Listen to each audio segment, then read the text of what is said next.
Hello friends, this is video 10 in English, the English translation. In the previous video we didn't see apparent movement of the sun. We will discuss that today later at the end of the video. Today we will see Africa, which is the last of the chapters in the book class 6th NCERT. These 6th, 7th, 8th NCERTs are designed in such a manner that the first chapters deal with some part of the earth. For example, we see 23.5 degree tilt, latitude and longitude. The next chapters deal with some particular continents. For example, in this book there is Africa, then South America, then one or two others. Similarly, 7th class NCERT starts with the earth, for example atmosphere, then it discusses other continents. For example, I think North America is there and so on. In 8th class NCERT there is again the topic on the earth, for example oceans, hydrosphere. Then in the last there is Asia, and the last chapter is India. So from 6th to 8th the NCERTs are written in such a way: first chapter deals with earth, first unit deals with earth, it may have many chapters, then they deal with particular continents, and later at the end they deal with continents. In 8th class NCERT the last chapter is India. India is not a continent, it's a country, but since these are Indian NCERTs, so there is a chapter on India which is very important for us, so we will study that too. Here is the NCERT. We will use this ball today. I will show you what is apparent movement of the sun. We discussed 23.5 degree tilt here, here, here and here. These are the 5 latitudes of importance. So in the end we will discuss this. Before that, let's start with Africa. Apparent movement of the sun, AMOTS. Now here is the book, 6th class NCERT, Africa. What does it say? Here is Africa, drawn from the Hindi video, or alternatively you can see it something like this. When you see Africa actually drawn in a textbook, this is how it actually looks, or more accurately something like this. This part goes a little deeper, so something like this. This extent is little lesser. This is drawn here. Let's see what the NCERT says. It occupies 20% of the land area of the earth. It's a continent, Africa. So how the volume, the area of the continents decreases? Which ones are the largest? Largest is Asia, obviously, it's the largest continent. Then second number is Africa, which we are discussing right now. Then there is North America, then there is South America, then there is Antarctica, Europe and Australia. Now how to remember this? Asia, Africa, you can remember. Asia is the largest, Africa is second largest. You can remember this. A very simple look at the map also tells you this. Confusion comes here: North America, South America, Antarctica, Europe, which one is bigger? Australia obviously is the smallest in the map, you can see. So these three also you can remember. The last continent, which we generally always forget to draw, Antarctica at the bottom, is the third from the below. Then there is Europe, then there is Australia. If you remember this and if you remember this, North America and South America are already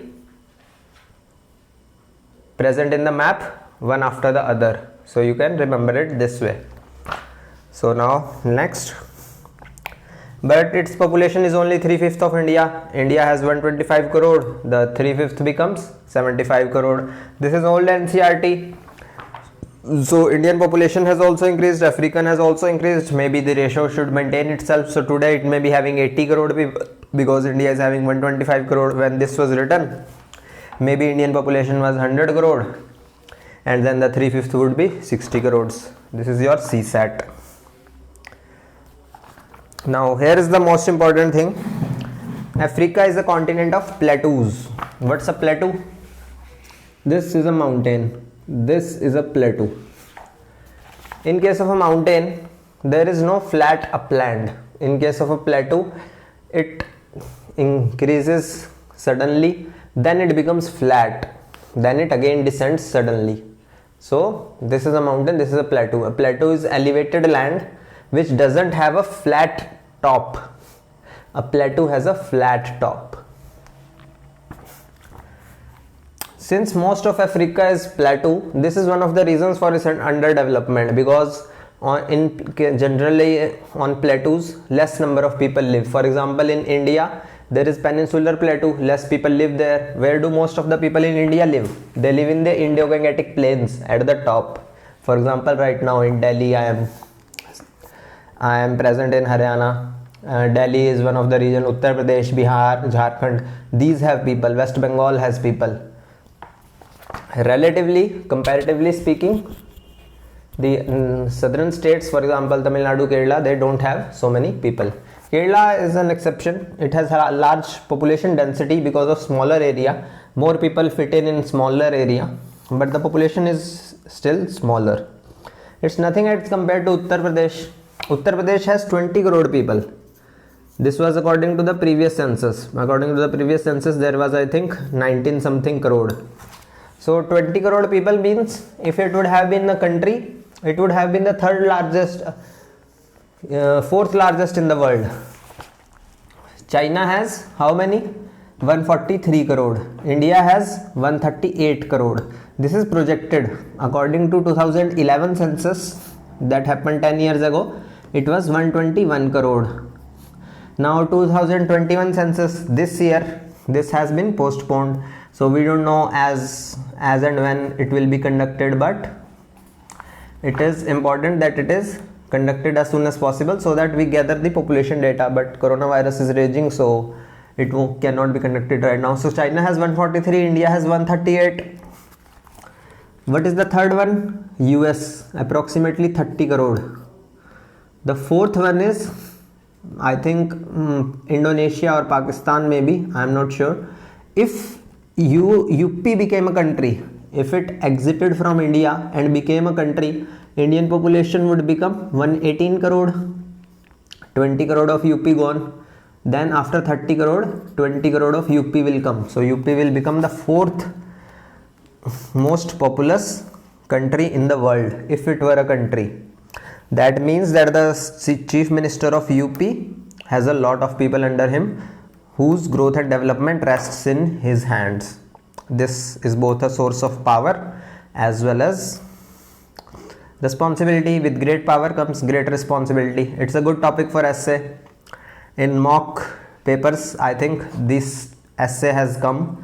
With great power comes great responsibility. I don't know about UPSC. UPSC generally asks those topics in essay which are a bit hatke, which are not in common parlance. We don't use those proverbs every day. For example, this year I wrote an essay. In my paper was on 8th January 2021. So I wrote the essay, ship doesn't sink because of the water around it. Ship sinks when the water gets inside it.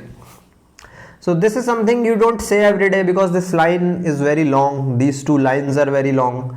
So UPSC asks something different. All these lines are tried and tested long ago. With great power comes great responsibility. Power corrupts and absolute power corrupts absolutely, and so on. These topics may come in the future. That is not to say. UPSC is unpredictable public service commission, so you can never be sure. So now Africa, coming back to Africa. Of all the continents, Africa is most tropical. Why? Equator passes through here, Tropic of Cancer passes through here, Tropic of Capricorn passes through here. In almost all other continents, either these three don't pass, or even if they do, they don't cover substantial area of the continent. For example, in case of Asia, it is generally above the equator. North America above the equator. South America equator passes through it. But below it. But most of it lies below it. So Tropic of Cancer doesn't pass through South America, and so on. So Africa is the most tropical of the continent. So it is also the most hottest. And accordingly, living is a little bit difficult. So apart from being a continent of plateaus, being very hot and humid, being very hot is one of the reasons for its underdevelopment. It's not very humid, we will see later. South America is relatively more humid. Then important crops are wheat, cassava is a fruit you eat. Then there are some famous places, Zaire or Congo. This is a country. This is also the name of a river, Zaire or Congo river, which passes through it. It will come in world history. King Leopold II of Belgian Congo. Yes, its name initially was Belgian Congo because Belgium King Leopold II sent some persons here. For example, one of them was Stan something. So there is a place here known as Stanville, the residence of Stan. Stanville is a city here. So it will come in world history a lot. It is here. It's on the equator. Generally, the places on the equator receive a lot of rainfall. So this has equatorial rainforests. That is dense, highly dense forests. In fact, these are the most dense forests on all the earth. The equator also passes through here, and here in Brazil lies the Amazonian rainforests, the greatest rainforests on all the earth. These Amazonian rainforests have more biodiversity than any other place on the earth. In fact, most of this biodiversity hasn't been discovered. Less than 50% has been discovered till now. Now, Arab Republic of Egypt. Here is Egypt. You need to know where the countries are. For example, Egypt, Sudan, then Libya, Algeria, Tunisia, Morocco, then Mali, Chad, Niger. Then here is Sudan, South Sudan. They recently separated into two countries. Initially there was Sudan only. Now there is Sudan and South Sudan. Here there is Congo. Here there is Nigeria. Here there was Niger. Here there is Nigeria. Niger river passes through them. So Nigeria, Togo, Benin, Ghana, and smaller nations, for example Gambia, Liberia, Sierra Leone, etc. Then here Madagascar. This Madagascar is an island near Mozambique. Don't confuse between these names. For example, here there is a country known as Angola, and here there is Algeria, here there is Angola. So don't confuse like I did just now. Here this is Madagascar, close to Mozambique on mainland. Madagascar has huge biodiversity like Amazonian rainforest. Most of it is lost. 50-60% of the forest has been cut. So the future is very bleak. Some of the species which we knew existed haven't existed, and many other species which we even didn't know have gone extinct because of all this cutting. We have destroyed the earth completely almost. Madagascar is one of the regions where this destruction is visible the most. Now this is Madagascar, then Mozambique. Here there are Kenya, Tanzania. Kenya is above, then Tanzania, then Rwanda, Uganda. Here there is Somalia, then Djibouti, Djibouti, Djibouti. Why is this important? Because China has constructed a naval base here. This touches the land, so there is a naval base here, and China is building a naval base here. Why? Because it wants to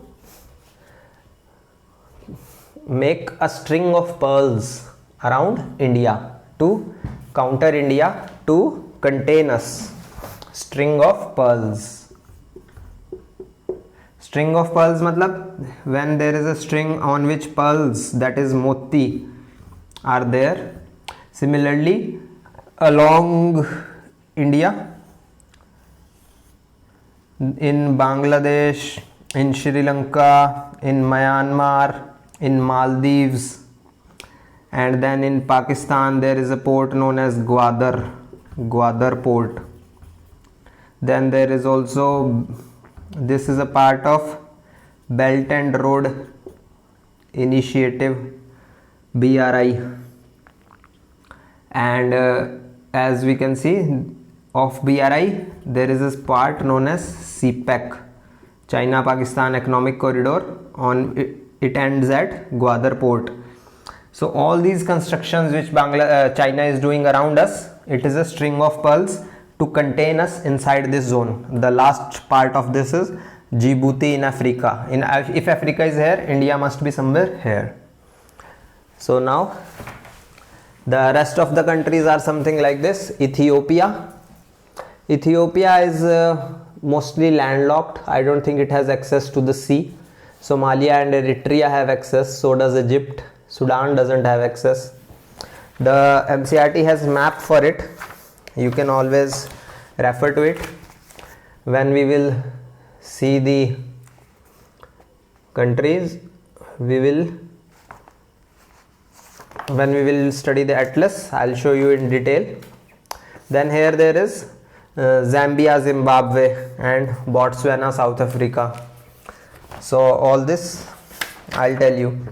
South Africa comes again in this. All of Africa comes in world history. It is in fact one of the most important continents in terms of world history, because in world history there are two topics in our syllabus: colonization and decolonization. Colonization means how those countries came to be controlled by their European masters. Decolonization means how they fought their long way to freedom.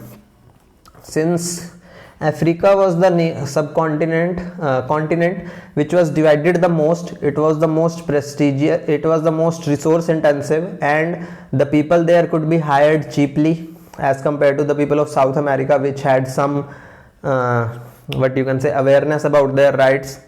And South America simply came to be controlled by two countries in all of world history: Spain and Portugal. Portugal controlled Brazil, rest all of South America, Venezuela, Guyana, Colombia, Peru, Paraguay, Uruguay, Argentina, Chile, etc., etc. All of them were controlled only by one country, Spain. Spain and Portugal only finished. South America finished. We will see all this in world history. And Africa came to be controlled by almost all the nations of Europe. In the beginning, Belgium took the initiative and came to Congo and established Belgian Congo. When this colonization was happening, it was brutal. People were killed, raped, maimed, their heads were severed from the rest of their bodies, and this happened not in hundreds or thousands but in lakhs. So this is one of the inglorious chapters in the history of European masters, for which they need to apologize to these nations, but they don't. Now these are some of the nations. Let's resuming the coming to South Africa. What is there in world history? South Africa initially came to be controlled by the Dutch. The Dutch means people of Netherlands. Danish is person of Denmark, so don't confuse between Danish and Dutch.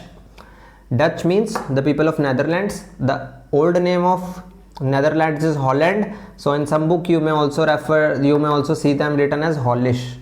So Dutch is Netherlands, Danish is Denmark. Both these are small countries in Europe.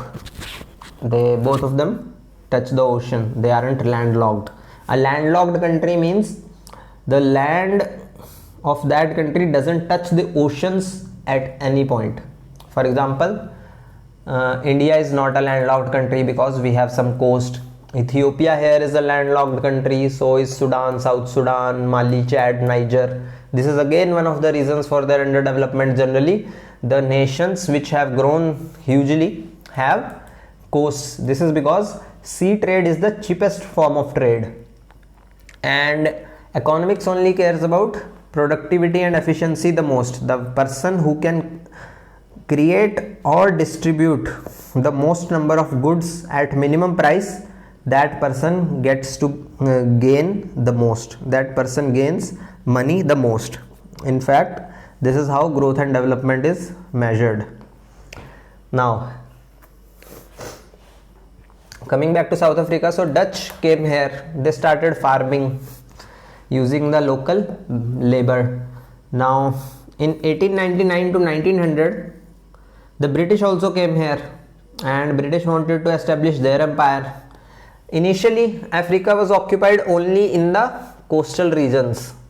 Later, when all the European nations became industrialized and wanted to attack it, they divided all of Africa amongst themselves. This is one of the reasons why most of African boundaries are straight, because they were distributed amongst the European masters in their conference rooms in Europe. They didn't care if the land, the straight line cut through two people through the same ethnicity and those people found themselves in two different countries. They didn't care about that. They only cared about getting their colonies, and they cut it so that till for as much time as possible they don't have to fight each other for the colonies. They wanted to always avert the war, but how long could you do that? So World War I and World War II happened because of one of the reasons was colonization. In fact, this was the most important reason, not just in Africa, all of the world. Germany industrialized the latest, we will see this in world history, and then it wanted nations for itself, but all the nations had already been divided amongst the rest of the European nations which industrialized first. So now when Germany came, it started attacking those countries, saying give me some territories too. This became one of the reasons for World War I. We will see later. Now coming back to South Africa, Dutch farmers started farming there using the local cheap black labor. So now in 1899 to 1900, the British came there. So Boer Wars, B-O-E-R, wars started there. What is a Boer? The Boer is the name for local name in the local language for a Dutch farmer. So the Boers fought the British. This became the Boer Wars. The Dutch farmers obviously were defeated. They were smaller in number. They didn't have much industrialization. The English were much advanced. They were ruling over India. They had huge income and huge weaponry, huge manpower. So they went away from South Africa and made they went to three different places: Transvaal, Orange Free State and Natal. We will read this in all this in world history. Transvaal, Orange Free State and Natal. Natal is the place where Mahatma Gandhi ji also lived. We will see in modern history of India. Modern history means the British times history. Mahatma Gandhi existed during the British times. So later South Africa came to be controlled by the English or the white people. So now after the English came here, they thought that the black people were inherently inferior and very inferior to them. So they started a policy known as apartheid, A-P-A-R-T-H-E-I-D. This is the worst policy of segregation based on color practiced anywhere in the world. This is the standard against which all segregation is measured. So now what did they do? They said the white and black people shall not talk to each other. You should not share restaurants. You cannot marry each other. There will be separate schools, hospitals for both of you. There will be separate playgrounds. Everything will be separate. They lived away from the black people lived away from the city. The white people, they lived in the city and had the best lands to themselves. Obviously the people working on those lands were black, so it wasn't that complete interaction was prohibited. The black people were working as simply slaves to them. So a black person named Nelson Mandela, he went to prison for 27 years, almost as old as I am. So he stayed in a prison for 27 years fighting this regime, and finally in 1994 this regime went away. The English transferred power to the South African government. Democratic elections took place for the first time in 1994 and Nelson Mandela became the first president. This was the story of decolonization of South Africa. The story of colonization of South Africa is Dutch farmers came, settled here, then they became known as Boers. In 1899 to 1900, for 2 years, British came here and fought the Boer Wars, and then the Boers, the Dutch farmers, went to Transvaal, Orange Free State, Natal. So this is how colonization and decolonization is in our syllabus, and this is how we will study. Now the rest of the Africa, coming back to it, let's see what does the NCERT says. Congo is typically equatorial rainforest. Egypt is prosperous because of river Nile. You may have heard of river Nile being the longest river in the world. It originates somewhere here and goes till here. Here it is divided into two parts, the White Nile and Blue Nile, because of the color of the Nile here. So this is Africa. I have darkened it for your visibility.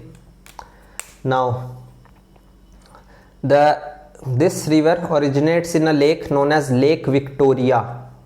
Victoria was the name of the Queen of England, as you may know.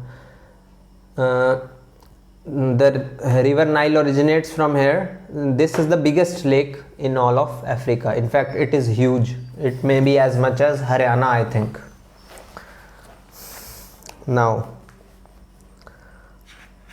what else does it say?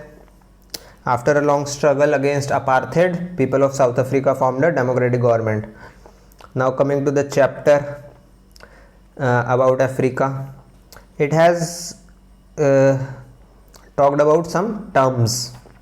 The terms are strait, S-T-R-A-I-T. In geography, this is the spelling of the word strait, and isthmus.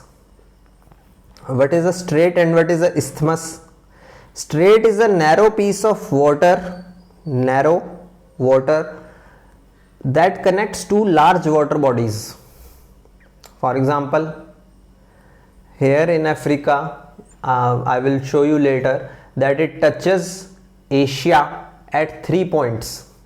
First is here there is Strait of Gibraltar, Gibraltar, Strait of Gibraltar. Here it is Gibraltar, here is Strait of Gibraltar, here is Africa, it touches here, Strait of Gibraltar. Then it touches at Suez, you may have heard of Suez Canal, and then it touches at Strait of Bab al-Mandab, Strait of Bab al-Mandab. What is a strait?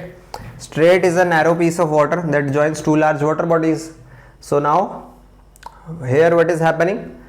This Strait of Bab al-Mandab joins Red Sea and Indian Ocean. So narrow piece of water, if it had been completely joined here, then it would have become an isthmus. For example, Isthmus of Panama between North America and South America. What is an isthmus? Narrow piece of land that joins two large land masses. This is a large land mass, this is a large land mass. If they are joined by land, that means these two water bodies, which one is this one? Pacific Ocean, this one Atlantic Ocean, these are separated. If these are separated, then this becomes an isthmus. If these two would have been joined, then these two wouldn't have been joined, then it would have become a strait, a narrow piece of water, narrow stretch of water joining two large water bodies. But now it's Isthmus of Panama because it is narrow stretch of land which joins two large bodies. So North America and South America are joined to each other at Panama, and this becomes the Isthmus of Panama. Isthmus is what is? Narrow piece of land joining two large land masses. That's isthmus. Strait is water. You can easily remember this by thinking about any example of strait. For example, Strait of Bab al-Mandab, Strait of Gibraltar, etc., etc. And you can easily think of isthmus when you think of an example, Isthmus of Panama, then there is Kra Isthmus in Thailand, we will see later. So where are the 3 points? Africa joins here, Strait of Gibraltar, Strait of Suez, here there is Suez Canal, and here is Strait of Bab el Mandab, Strait of Bab el Mandab. Now what is important about these three? How are they straight? They are joining two large water bodies. This is a narrow stretch of water. What does Strait of Gibraltar join? It joins Mediterranean Sea to Atlantic Ocean. Which two water bodies does Suez join? Suez joins Red Sea to Mediterranean Sea. Strait of Bab el Mandab joins Red Sea to Indian Ocean.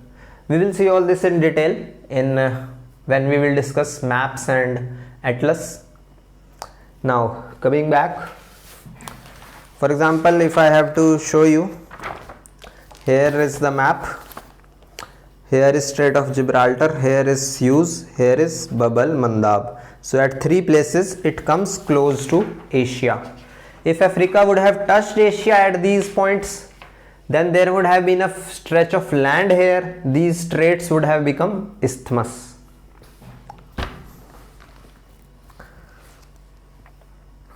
Now let's coming to the land. Here it has shown Africa physical, here Africa political. You should see it from the world maps, both physical and political, which I told you to paste in your room where you sit and study. Now highest peak of Africa is here on the equator. It is Mount Kilimanjaro, Kilimanjaro, Kilimanjaro. It is nothing as compared to Himalayas. Himalayas are the tallest of all mountains. Himalayas could be as much as 9 kilometers tall. For example, the height of Mount Everest is 8848 meters, 8 kilometers, 848 meters. Where is this height measured from? Height anywhere on the earth, whether it is depth below the ocean, it is measured from the mean sea level. So it is termed as above mean sea level, AMSL, or below mean sea level, BMSL. If it is a trench below the ocean, we will see what is the depth of the ocean, etc, etc. For example, Pacific Ocean here, to the left of North and South America, it is the deepest ocean in the world, with average depth being 4000 meters, 4 kilometers below. For 4 kilometers down you will find water. At 4 kilometers approximately average you will find land finally. So in fact Pacific Ocean is so big, it is the largest ocean. It is so big that it can contain all the land on earth. All the 7 continents can fit in, and still some of the land would be left. Some of the area in the Pacific Ocean would be left. It is so big. How are these oceans numbered? For example, continents are in this way. The oceans are Pacific Ocean, then Atlantic Ocean, then Indian Ocean, then Arctic Ocean. How are these present in the world? Let's see. If this is the world, I told you this map gets drawn in general studies the most. This is one of the easiest to draw. It takes the least amount of time and can be used to explain a lot of facts very easily. So here is Pacific Ocean and here is Pacific Ocean, because these maps join at the end. So Pacific Ocean and Pacific Ocean. Then here is Atlantic Ocean, here is Indian Ocean, here is Arctic Ocean. This is Atlantic Ocean, this is Arctic Ocean. Arctic Ocean is the one above all of Arctic Circle, 66.5 degree north, and below it is Pacific Ocean, Atlantic and Indian Ocean. So from here Atlantic Ocean begins, above it Arctic Ocean. Sometimes here is Antarctica. Antarctica is where in the list? third from below. So here the ocean is generally termed Southern Ocean, but it's actually not an ocean. There are only 4 oceans in geography. Now Pacific Ocean and Atlantic Oceans go to the north completely. Indian Ocean doesn't. Indian Ocean at the top has land. It doesn't touch the Arctic Ocean. It is the only ocean which doesn't touch the Arctic Ocean. Now Indian Ocean is also the only ocean named after a country, India. In fact, one of the reasons for the Western people as well as all the people in all the land studying geography, knowing India, that India exists here, is because of Indian Ocean. The reason why this ocean is the only one named after a country, India, is because India was very important in the medieval times, ancient times. It was very rich. Huge amount of gold and silver flowed through our land.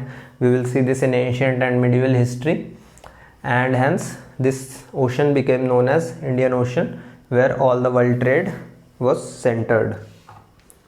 Now, what is the height of Kilimanjaro? It is approximately 5800 meters above mean sea level. Mean sea level means sea level goes up and down because of moon, sun and attraction of their attraction, as well as the fact that the earth is rotating. Because the earth is rotating like this, west to north, east, west, south, west to east. So earth is rotating this way and is tilted also. Because of the rotation, Newton's law says here there should be a bulge and here it should be depressed a little. Here it should be bulging. Some part of the earth should be coming out because of rotation. If the rotation is even faster, the bulge would be bigger and here the compression would be larger. In fact, the earth is slowing down. The whole of the universe is slowing down. When dinosaurs used to roam the earth, one day was 23 hours long. Today, one day is 24 hours long. So a question for CSAT could be, where did the extra 1 hour go? The earth is still taking 365 days to rotate around the earth. The answer is no. That 1 hour goes in increasing the number of days. Simply put, 365 days multiplied by 24 hours must be equal to the new number of days multiplied by 23. So this number will approximately come to 400. So 1 year was approximately 400 days when dinosaurs roamed the land. The all of universe is cooling down, all of universe is slowing down. The earth and the solar system is no exception to it. This happens because slowly friction is always there, even if it is minimal, and slowly everything is expanding. The Big Bang theory says, boom, the universe was created and it is expanding. If something expands, it cools down. If you compress air in a cylinder, it warms up. This is because atoms come closer and they vibrate faster. When you expand it, the atoms have a lot of space, so they vibrate slowly. All this will come in science. Now, here is Africa physical. We will do it from the big world map. It is much better there. Now, one of the special features of Africa is the Great Rift Valley. GRV, RIFT Rift, Great Rift Valley. It is from here to here. So it crosses the Red Sea and then reaches the Arabian Peninsula. It terminates somewhere here near Israel, near Dead Sea. You may have heard of Dead Sea. That's where it terminates. What is the Rift Valley? What is the rift? Suppose the land on the earth is something like this.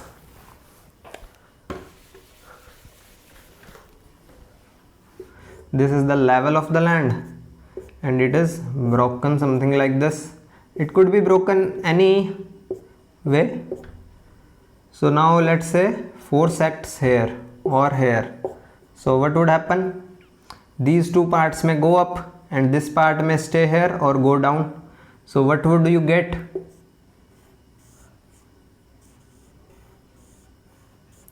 This is what you will get if I compress these two things.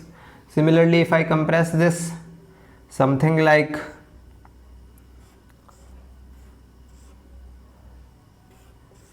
this could be formed, and so on. So what will eventually happen?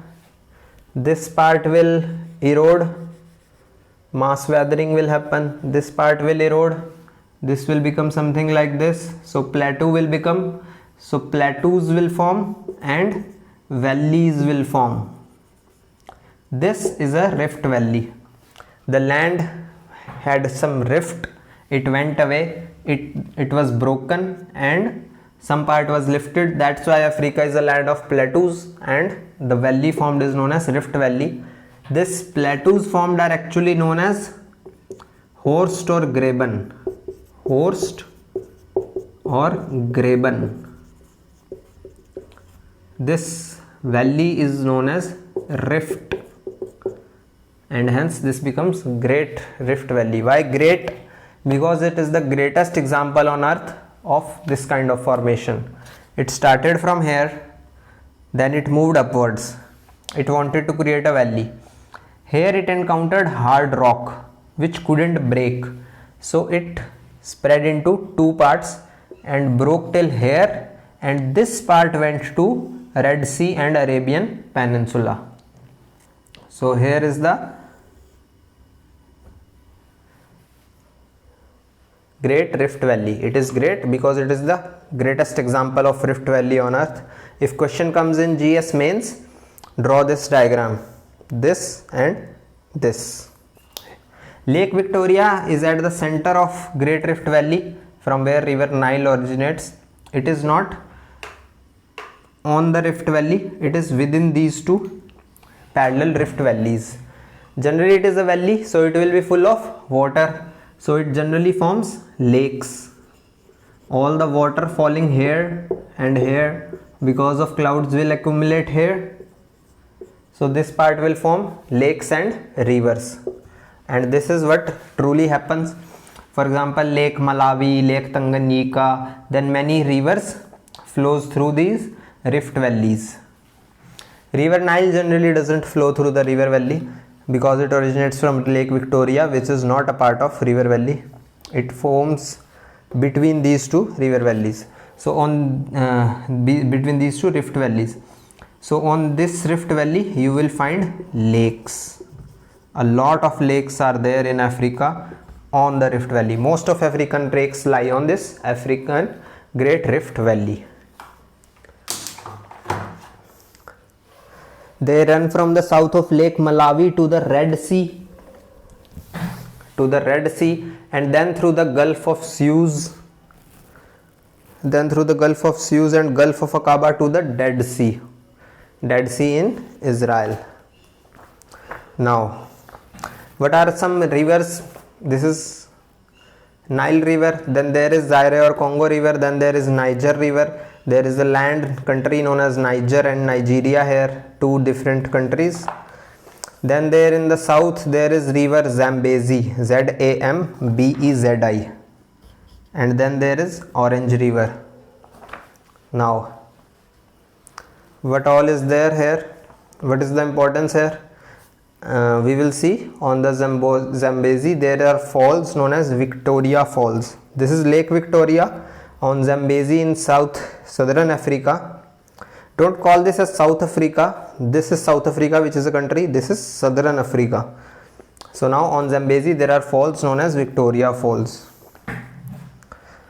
Niger is here, Zambezi is here, Orange is here. Now Victoria Falls.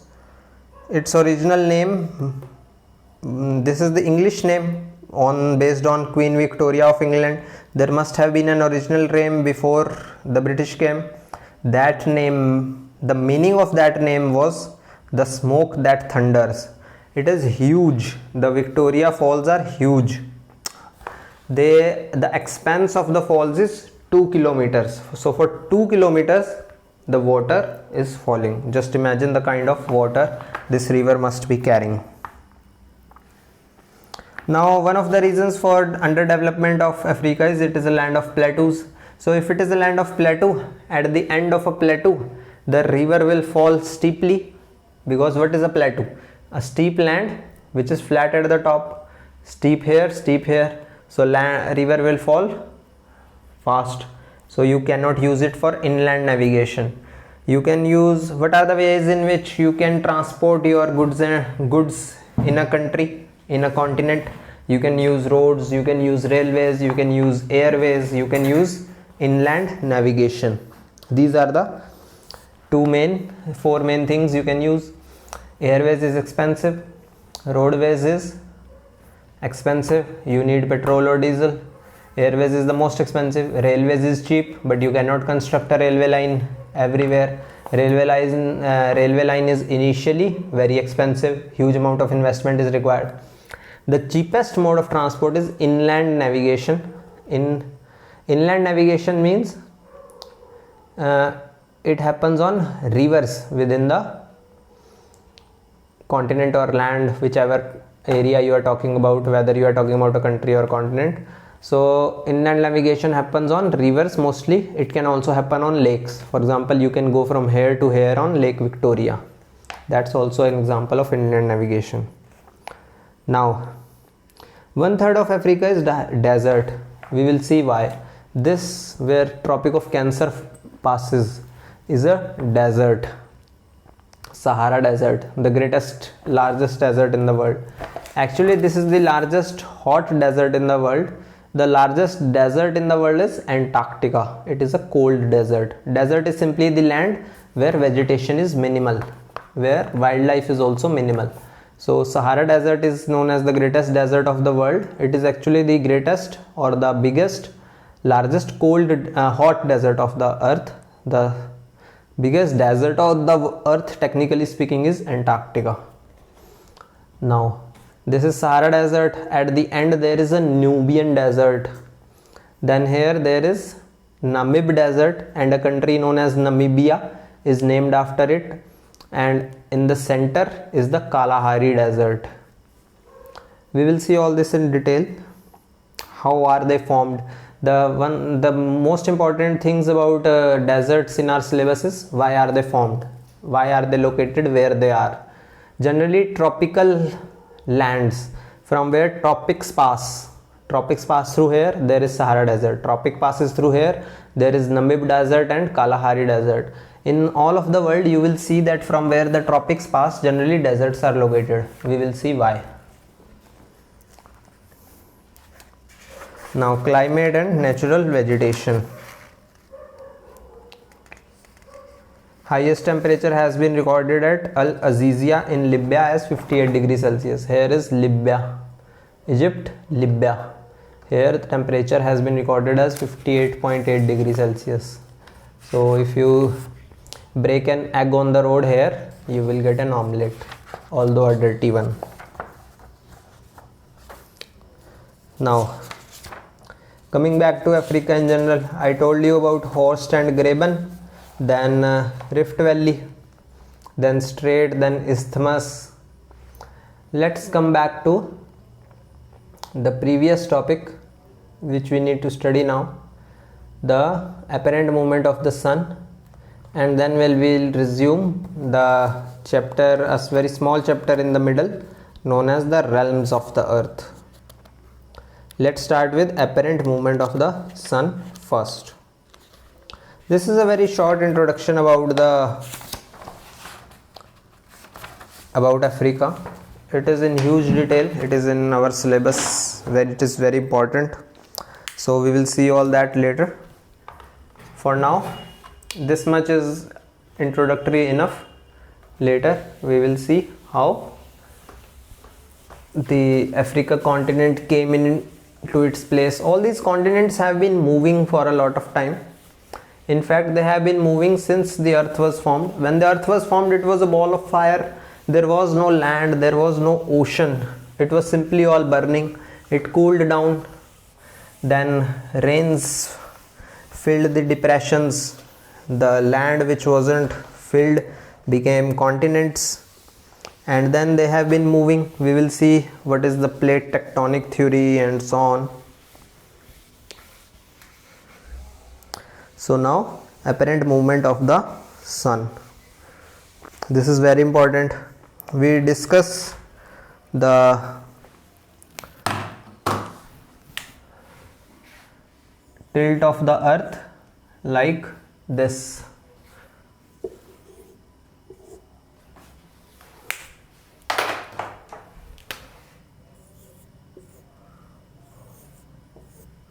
I showed you that if this is the earth, we discussed this in detail in video 9 in all 4 locations. Sun is here, sun is fixed. Initially we used to think that sun wasn't fixed, earth is the center of the universe and earth is fixed. This we used to think that because we were located on the earth, it was the inertial frame of reference for us. If we are situated here, obviously we will feel like we are stationary. For example, right now I am standing here. Am I able to tell that the earth is rotating or revolving around the earth? No. That the sun, earth is revolving around the sun? No. I think that the sun is revolving around the earth and it is coming and going after every 24 hours, and that's pretty much it. So that's why initially this was the thought also. Later we came to know that earth is not the center of the universe. In fact, it is not even the center of the solar system. The solar system is named so because sun is at the center. And because sun is at the center, in some books you will find this written as heliocentric. Helio means sun. This is important. So now coming back to apparent movement of the sun. I told you this location is, sun is here. This location is this one. This is this one. Then this one and this one. So let's start from this location. Here. Sun is here. Which part of the earth is closest to the sun? This point. There is a point. This is the plane that just touches the earth at one point, and this is closest to the sun. At this point, at this position, which point on the earth is closest to the sun? It is now lies on the Tropic of Capricorn. This forms something like this.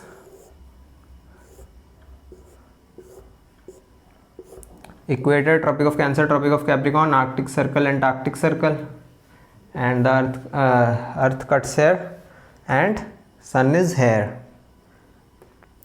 For this location, sun is here, so the earth is here. So the closest point on the earth closest to the sun is on the equator.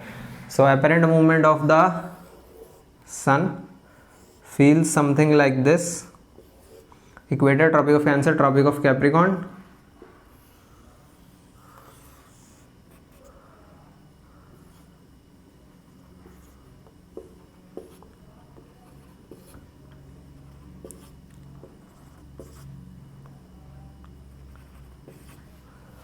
Now, what are these points? Let's see. If the earth wouldn't have been tilted, if the earth would have been straight, this is the axis, this is the equator, you won't have Tropic of Cancer, Tropic of Capricorn, Arctic Circle and Antarctic Circle, because the only reason these 4 latitudes were formed was because earth is tilted at 23.5 degree.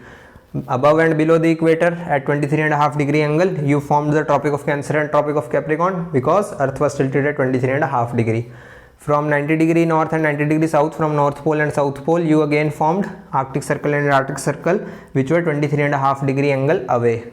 But the actual measure was 66.5 degree north and south, because the angle it forms at the center of the earth with the equatorial plane is measured. So from the North Pole, this Arctic Circle is 23.5 degree away, but the measure is 66.5 degree, because latitude is defined as the angular distance of the plane from the equatorial plane. Now, if the earth wouldn't have been tilted, here is the earth, here is here and here. So now what is happening now? The closest point will be equator. The closest point will be equator. Closest point will be equator, and closest point will be equator. So as seen from the earth, the sun is moving something like this. It always stays on the equator, and then it moves all across the earth, completing one revolution. The earth is rotating also, so in one day sun will be complete and come back here. Let's say this is the prime meridian, so here also it will be rotating. So in one day itself, the sun is closest to the earth at all points of the equator. After 24 hours, earth comes under the sun again. Now here also again. So this position simply states where it is closest at any point of time. So if you see it from the prime meridian, let's say prime meridian passes through here and it cuts equator here. So now the point closest is here. If earth weren't rotating, the point closest would be here, then here, and then here, and completing the revolution 24 hours, it's again come back here. So this diagram shows the this is in earth in 3 dimension like this, the closest points being this, and again prime meridian. So total 5 points. I have shown 3 points. You can imagine in 3 dimension 5 points. This is what would have been if earth wouldn't have been tilted. Now earth is tilted, so closest point is equator. Here closest point is Tropic of Capricorn. How? This is the earth here. Now in here, what is the closest point to the earth?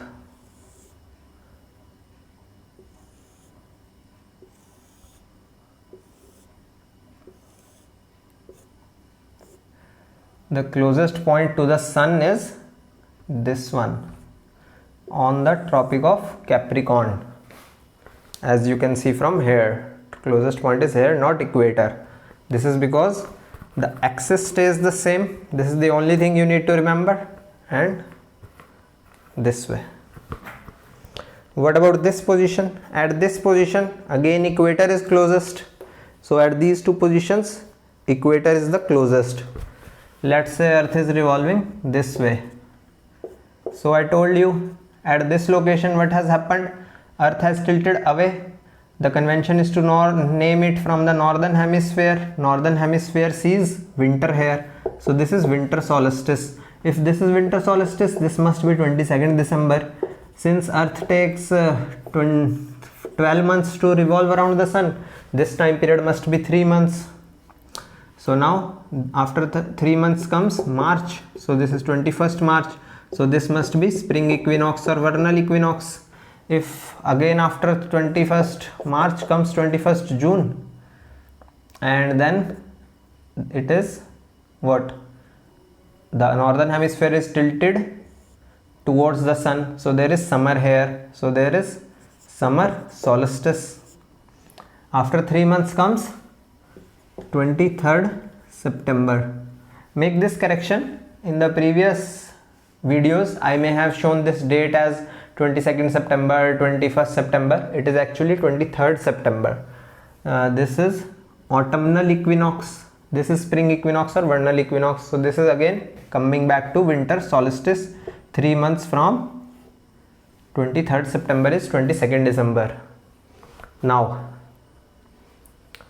the closest point is Tropic of Capricorn here. We started from here. The closest point of the sun was what? 23rd September. At this time equator was closest, a point on the equator was closest. So either this is 23rd September or this is 23rd September. These two are the points, or this is 23rd September or this is 23rd September. After there are 2 times in a year when the closest point on the earth to the sun lies on equator, on these 2 positions. Here it lies on Tropic of Capricorn, here it lies on Tropic of Cancer. Closest point, as you can see here, closest point lies to Tropic of Cancer. So what do the person sitting on equator see? Now after 23rd September, 3 months time period comes 22nd December, and the sun is closest to Tropic of Capricorn. This is Tropic of Cancer. So this must be 23rd September because this must be 22nd December. So this can't be 23rd September. This is the first thing we discovered now, according to apparent movement of the sun. So now this is 23rd September. After that we are moving to 22nd December. After that we are moving to 21st March, and sun is again closest to what? Where? 0 degree, equator. After that the sun is closest, the sun comes to 21st June, Tropic of Cancer. Here is Tropic of Cancer. How are these lines drawn? I could have drawn it like this. For example, this is equator, Tropic of Cancer, equator, Tropic of Capricorn. This is the earth. I could have drawn it like this. Why did I draw it like this?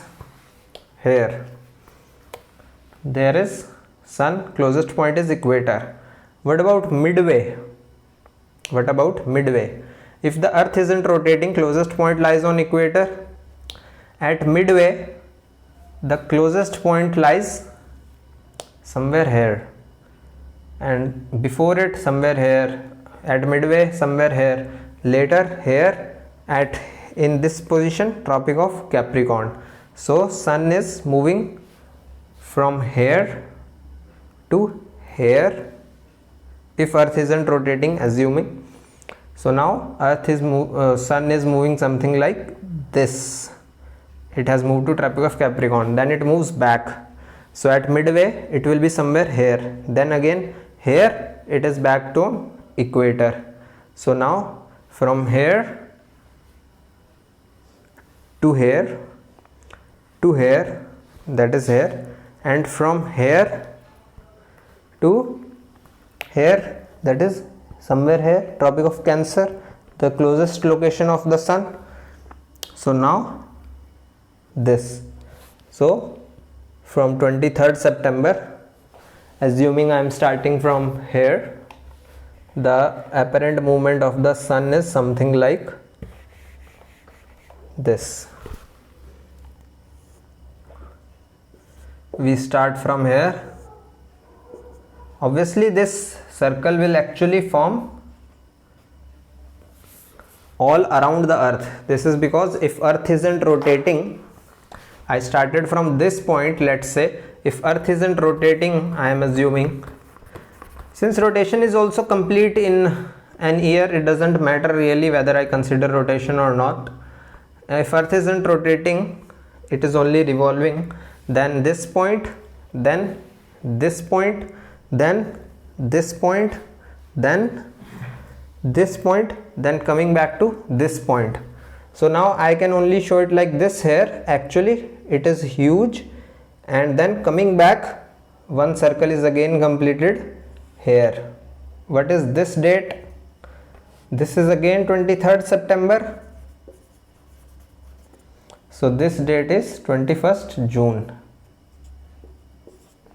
and so the sun appears to be moving from the earth this way. Why does this happen?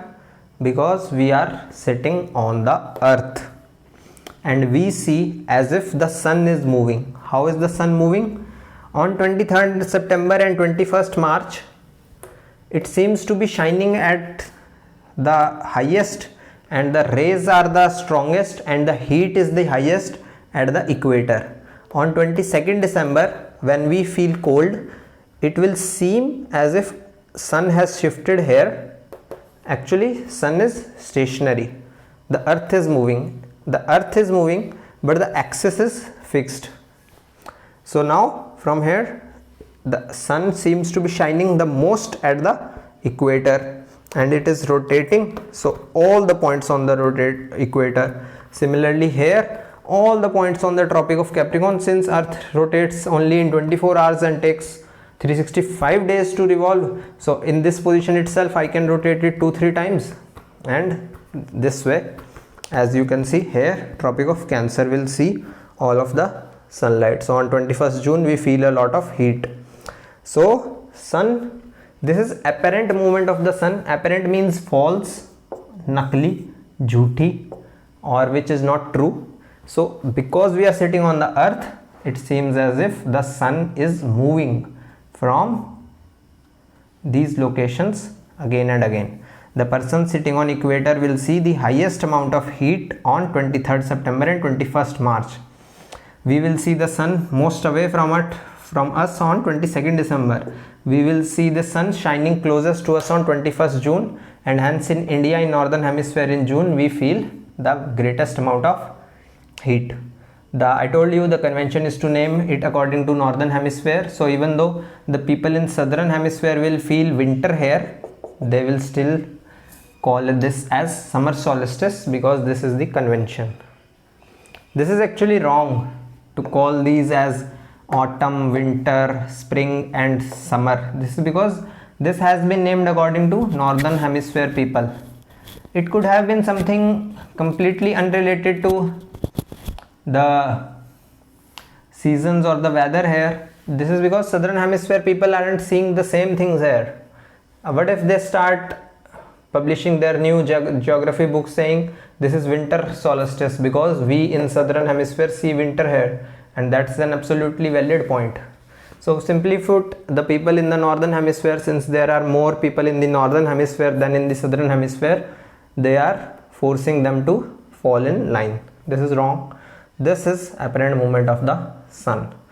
All this happens because of one reason and one reason only. Earth isn't this way, it is tilted. And if you remember that the tilt is only in one direction, all the questions get solved. In the next class, I will tell you how sun doesn't actually rise in the east.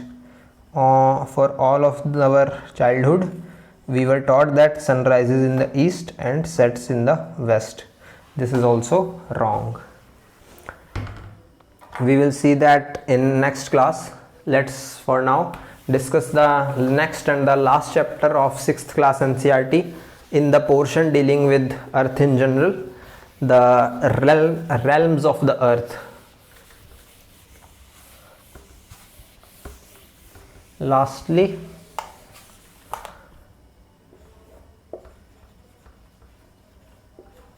realms.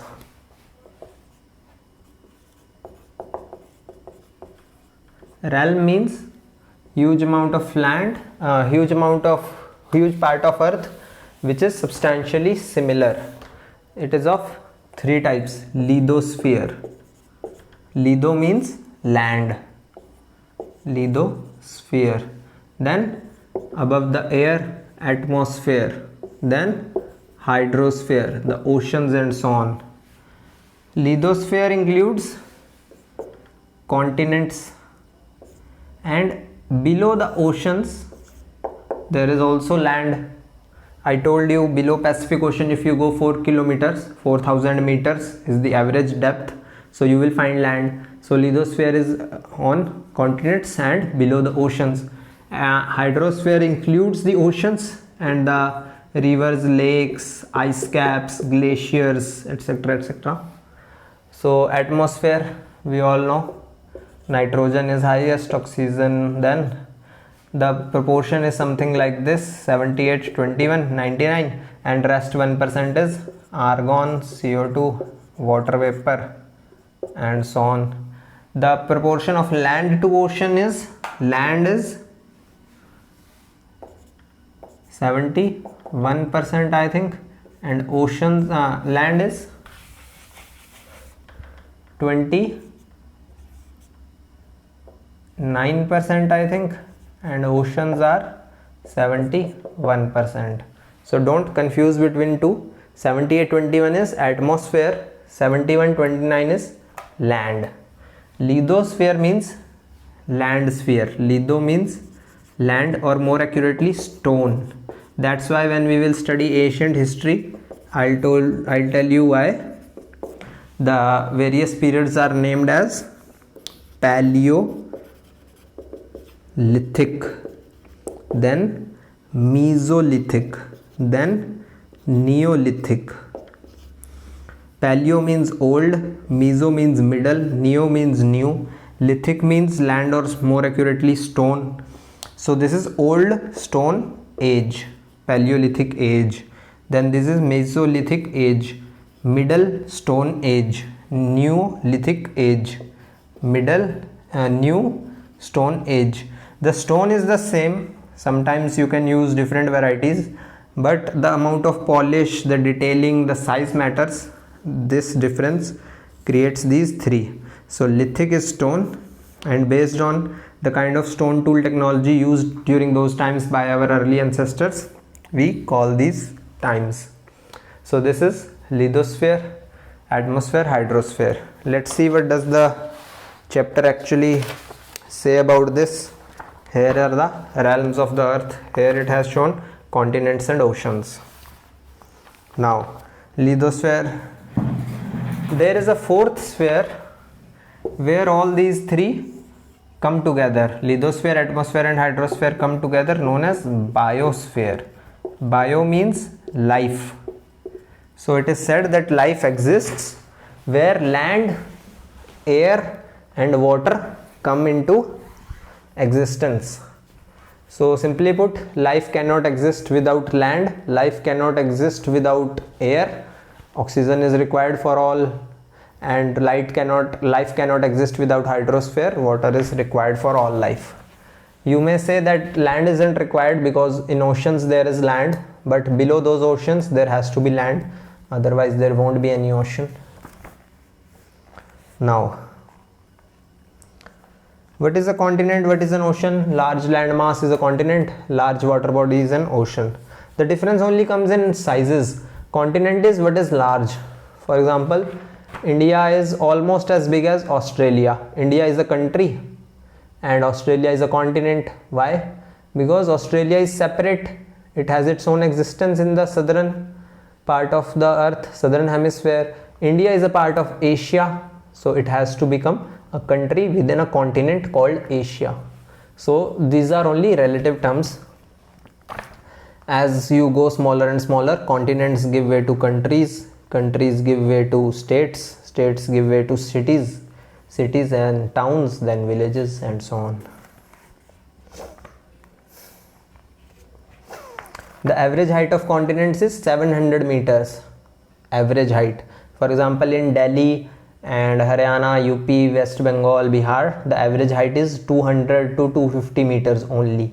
So generally the continents are taller or higher than that, average height being 700 meter. The highest is Mount Everest, 8848 meters. The height of average Mount Everest, 8848 meters, has been recently revised. I don't remember, but I think it has to be 8848.36 meter or 0.86 meter. What does 0.36 meter means? Increase of 36 centimeter.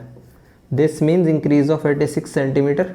It is one of these two. I think it is this one. When would this height increase of Mount Everest? This height is measured from where? AMSL, above mean sea level. Therefore, if the sea level decreases and the height stays the same of Everest, this height will increase. If the height increases or mean sea level decreases, then this height will increase. If the height increases and the mean sea level stays the same, this height will increase. If the height also increases and mean sea level also increases, but height increases more than mean sea level, then this height will again increase. And this one is true. The height of Mount Everest has increased, mean sea level has increased, but mean sea level has increased very less because it has to increase in all of the world. Height of Everest has to increase only in the Himalayan region, where we will see that Indo-Australian plate is going below the Eurasian plate, and then because of this collision Himalayas are forming and they are becoming taller and taller every year. This height was measured in 1950s. This is the new height today. So in 50 years Himalayas have risen 36 centimeter.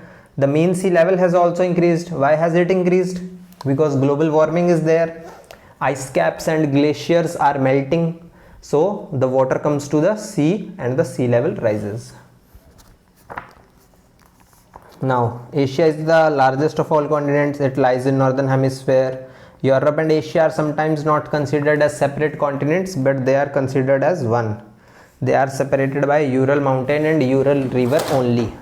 For example, the world is something like this. So here there is Ural mountains and here there is Ural river. This is mountain, this is R for river. Ural, U-R-A-L or Ural, whatever you want to pronounce. This separates Europe from Asia. So Russia lies somewhere here. So Russia is pretty much the only country which falls in Europe as well as Asia. Along with Russia, there is another country, Turkey. It is here. It also lies in both Europe and Asia. Most of it lies in Asia, close to India, Iran, Iraq, and some part of it lies in Europe. In fact, a city in Turkey, one of its most famous city, but it's not the capital. The capital is Ankara.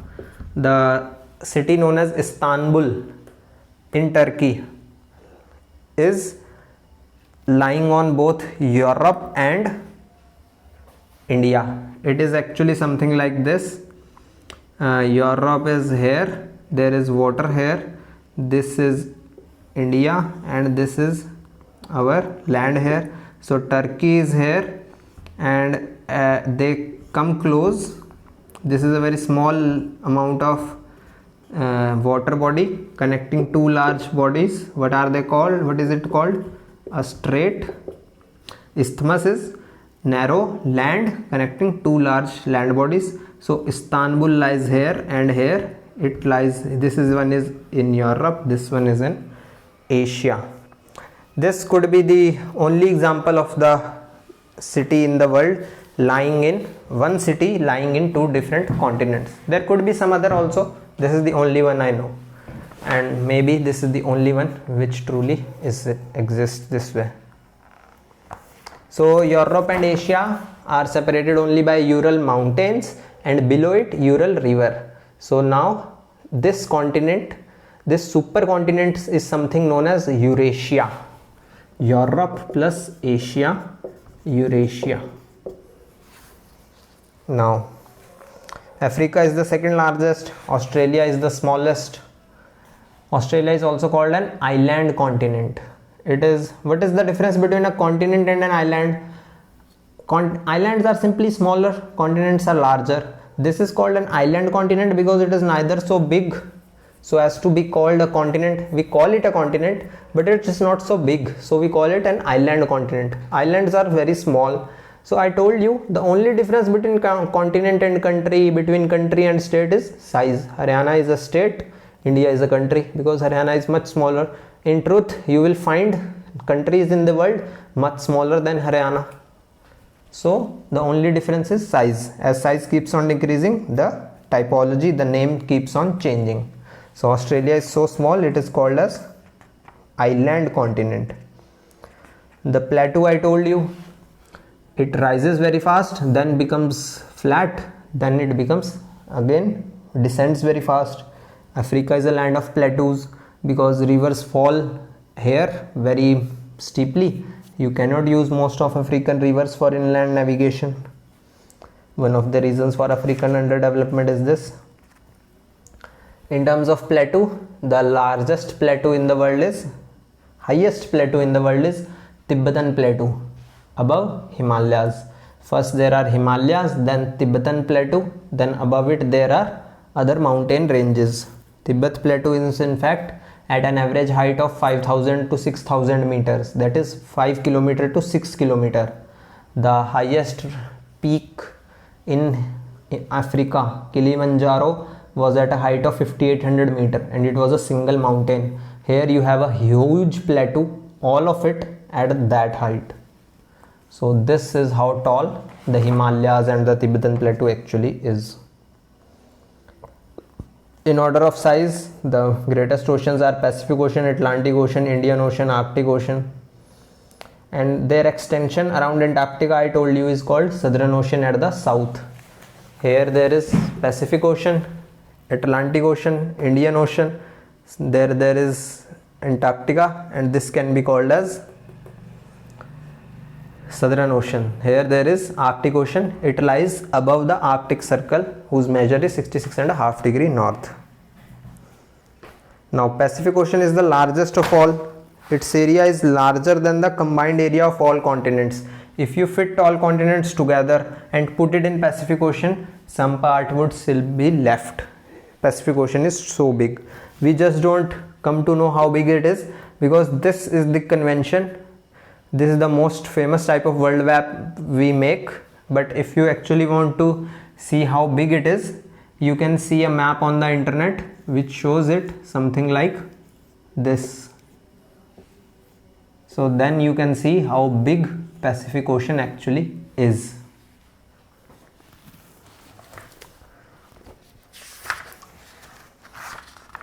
It is also deeper than any other ocean. I told you average depth being 4000 meters. All other oceans aren't so deep. Now Atlantic Ocean here. The coasts here is indented. The coastal lands surrounding the Atlantic Ocean the land is indented. What does that mean? India is something like this. Its plateau, peninsula, which juts into the Indian Ocean, is something like this. It is generally smooth, not very indented. If it would have been indented, it would have been something like this. These aren't mountains or depths. This is indentation. This area is going into the ocean. This area is going away from the ocean. This is very good for shipping and for making ports. Why? Sea is always full of rough weather. Sea waves hit the land all the time.